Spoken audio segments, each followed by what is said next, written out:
ভাইপো কেমন বলো? টেস্ট করি আগে। হ্যাঁ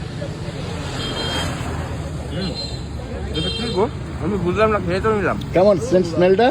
স্মেল দারুণ আর খেতেও দারুণ, দুর্দান্ত না? একদম। আর একটু টেস্ট করতেই হবে। করো করো। এত দারুণ লাগছে।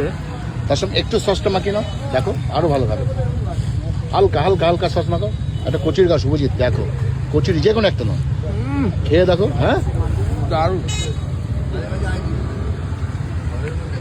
হ্যাঁ এটা তো এটা তোমার ইয়ের মাছ কি? কি মাছ?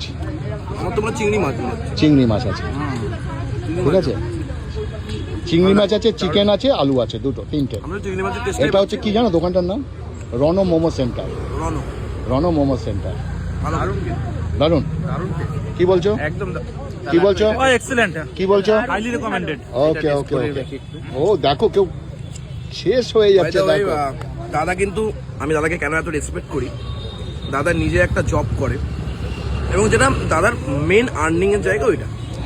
তার পাশাপাশি দাদার যে ইচ্ছে শক্তি বই প্রকাশ করে একা একা বাইরে বেরিয়ে ভিডিও বানাচ্ছে, যার আশেপাশে মানুষজন থাকলেও সে তাকে সাপোর্ট করার কেউ নেই। না। সে নিজের মতন করে তৈরি করছে, নিজের মতন করে জার্নি রেডি করছে।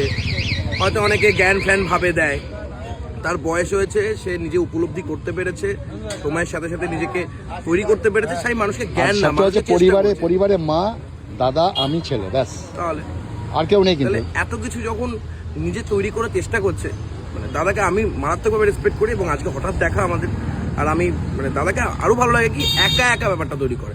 ওই রাস্তায় দেখা হচ্ছে, রাস্তায় হয়তো অনেকে অনেক রকম মনে মনে দুটো গালাগালিও দিচ্ছে আমাদের, তাতে কিন্তু কোনো যায় আসে না। দিনের শেষে দুটো মানুষ সেলফি কিন্তু আবার আমাদের সাথেই তুলতে আসে। এটাই ভালোবাসা, এটাই আশীর্বাদ।